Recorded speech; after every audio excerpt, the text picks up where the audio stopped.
আল্লাহ সুবহানাহু ওয়া তাআলা মহাগ্রন্থ আল কোরআনে সেই কথা বারবার ঘোষণা করে দিচ্ছেন যে দুনিয়াতে আমরা থাকার জন্য আসিনি, আমাদেরকে আল্লাহ রাব্বুল আলামিন পরীক্ষার জন্য, ইবাদতের জন্য দুনিয়াতে প্রেরণ করেছেন। নির্দিষ্ট সময় শেষ হয়ে যাওয়ার পরে আমাদেরকে অবশ্যই ওই অন্ধকার কবরের পথের আমাদেরকে যাত্রী হইতে হবে। সম্মানিত হাজরিন, আমি শুধু আপনাদেরকে একটা কথা বলতে চাই। আজকে যেহেতু আলোচনার সময় নাই, যেহেতু প্রচন্ড গরম, আমরা থাকতে পারতেছি না, আমি আপনাদেরকে তিনটা কথা স্মরণ করে দিতে চাই। দুনিয়ার জমিনে শয়তানের ওয়াসওয়াসায় পড়ে আমাদের গুনাহ হয়ে যায়, এটা স্বাভাবিক ব্যাপার, কিন্তু যেন গুনাহ থেকে আমরা বাঁচতে পারি, আমরা তিনটা কথা যদি আমরা স্মরণ করি তাহলে আল্লাহ চাহে তো গুনার কাছ থেকে আমরা অনেকটা বিরত আমরা থাকতে পারবো। তিনটা কথা আমরা স্মরণে রাখবো। সকলে কি আমার কথাগুলো শুনতে পাচ্ছেন? আমরা দুনিয়ায় চলতে ফিরতে গুনার কাজ হয়েই থাকে, শয়তানের ওয়াসওয়াসায় পড়ি, কিন্তু যদি আমরা তিনটা কথা স্মরণে রাখি তাহলে গুনার কাছ থেকে বিরত থাকা আমাদের জন্য অনেকটা সহজ হয়ে যাবে। এক নম্বর কথা, যে আল্লাহ রাব্বুল আলামিন আমাকে দেখছেন।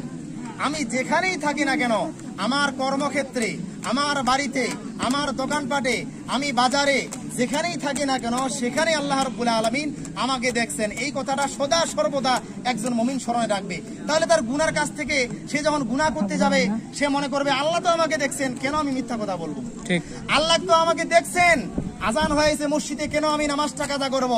আল্লাহ তো আমাকে দেখছেন, আমি ক্ষেতের মধ্যে কাজ করতে আসছি, আল্লাহ আমাকে দেখছেন, আমি আমার আইল, আমার নিজের জমির আইলটা কেটে আমার জমিনটা কেন আমি বাড়াবো? সে আল্লাহ আমাকে দেখছেন, এই কথাটা সদা সর্বদা খেয়াল রাখবেন। দুই নম্বর কথা খেয়াল রাখবেন, আমার দুই কান্দে দুইজন ফেরেশতা আল্লাহ রাব্বুল আলামিন নিযুক্ত করে দিয়েছেন। একজন নেকি আর একজন বদি, একজন নেকি লেখে আর একজন গুনার কাজ লেখে। যদি সদা সর্বদা দুনিয়ার জমিনে আমার এই কথাটা মনে থাকে যে আমার দুই কান্দে দুইজন ফেরেশতা আছে, আমি নিঃশ্বাস ফেলতেছি, নিঃশ্বাস নিচ্ছি, এই কথাটাও এখানে লেখা হচ্ছে। আমি যেই কথা বললাম এই কথাটা মুখের ভিতরে ঢুকানো যাবে না, এই কথাটা ফেরেশতারা আমার লিখছে। যখন মসজিদের মিনার থেকে আজান আসবে আমি আজান শুনবো, আর আজানের জবাবগুলো দেবো, এরপরে মসজিদে গিয়ে আমি জামাতের সাথে নামাজ পড়বো, সাথে সাথে আমার লেখা হবে। যখন আপনি গুনার কাজ করবেন, মিথ্যা কথা বলবেন, অন্যকে ধোঁকা দেবেন, মানুষকে আপনি বিপদের মধ্যে ফেলাবেন, সাথে সাথে আপনার গুনাহগুলো লেখা হবে। অতএব এই কথাটা আমাদের খেয়াল রাখতে হবে, যাতে আমাদের ওই কথাটা খেয়াল থাকে যে আমার দুই কান্দে দুইজন ফেরেশতা আছে, তারা আমার নেকের কাজ এবং গুনাহের কাজ লিখতেছে। তিন নম্বর কথা হলো, একজন মানুষ কোথায় কখন কিভাবে মৃত্যুবরণ করবে পৃথিবীর কোনো মানুষের এই জ্ঞান নাই। আল্লাহ রাব্বুল আলামিন কোনো মানুষকে এই জ্ঞান দেন নাই সে কখন কোথায় কিভাবে মারা যাবে। এই তিনটি কথা শুধুমাত্র আপনার মনে রাখবেন, গুনার কাছ থেকে আমাদের বিরত থাকা অনেকটা সহজ হয়ে যাবে। এক নম্বর কথা হলো, সদা সর্বদা আল্লাহ তাআলা আমাকে দেখছেন, আল্লাহর নজরের বাইরে আমি নাই। দুই নম্বরে হলো, আমার কর্মগুলা দুইজন ফেরেশতা লিখতেছেন, মিথ্যা কথা বললেও সাথে সাথে লেখা হবে, সওয়াবের কাজ করলেও সাথে সাথে লেখা হবে।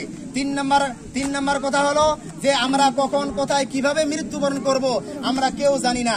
এই তিনটা কথা যদি একজন মুমিন, একজন মুসলমান মনে রাখতে পারে তাহলে অনেক গুনাহের কাছ থেকে বিরত থাকা ওই বান্দার জন্য সহজ হয়ে যাবে। আল্লাহ সুবহানাহু ওয়া তাআলা আজকের এই কুলখানির আয়োজন থেকে, আজকের এই মিলাদ মাহফিলে দোয়ার আয়োজন থেকে আমাদের এই তিনটি কথা, আমাদের জীবন যতদিন আমরা বাঁচবো অতদিন যেন আমরা এই তিনটি ছোট্ট কথা যেন আমরা মেনে আমরা যেন দুনিয়ায় চলতে পারি। আল্লাহ তাআলা তৌফিক দান করুন, বলুন আল্লাহুম্মা আমিন। সম্মানিত হাজরিন, আজকে যারা আমরা এখানে এসেছি, এখানে কোরআনের যারা পাখি রয়েছে, তলবে ইলম, তারা সকাল থেকে মহাগ্রন্থ আল কোরআন তারা তেলাওয়াত করতেছিল। আমরা যারা এখানে আগে ভাগে এসেছি আমরা তাসবিহ তাহলিল পড়েছি, অনেকে সূরা ইয়াসিন পড়েছে। আমরা আজকে মাইয়াতকে উদ্দেশ্য করে যা কিছু আয়োজন হয়েছে, যা কিছু পড়া হয়েছে, দরুদ, সালাতু ওয়াস সালাম, মিরাজ শরীফ, সমস্ত কিছু আমরা ওই মাইয়াতের উপরে আমরা হেবা করে দিলাম। বলুন আলহামদুলিল্লাহ, আলহামদুলিল্লাহ। সকলে জোরে বলুন আলহামদুলিল্লাহ, আলহামদুলিল্লাহ। আমরা সকলে দোয়া করব মহাগ্রন্থ আল কোরআন তেলাওয়াতের ওসিলায়, মিলাদ শরীফের ওসিলায়, সালাতু ওয়াস সালামের ওসিলায় আল্লাহ তাআলা যেন আজকের এই সমস্ত আয়োজনগুলোকে কবুল করে আজকের আয়োজনের ওসিলায় আল্লাহ তাআলা যেন রহিম ভাইয়ের বাবার কবরখানিকে যেন জান্নাতুল ফিরদাউসের টুকরা বানায় দেন। বলুন আল্লাহুম্মা আমিন, আল্লাহুম্মা আমিন। ওয়া আখির দাওয়ানা আলহামদুলিল্লাহি রাব্বিল আলামিন। আসসালামু আলাইকুম ওয়া রাহমাতুল্লাহি ওয়া বারাকাতুহু। আমরা সকলে এখন মুক্তাসার আমরা কবর জিয়ারতে আমরা সালাম জানাবো। এরপর আমরা সূরা ফাতিহা শরীফ পড়ব 3 বার, সূরা ইখলাস পড়ব 3 বার এবং দরুদ শরীফ পড়ি আমরা কয়েকবার। আসসালামু আলাইকুম।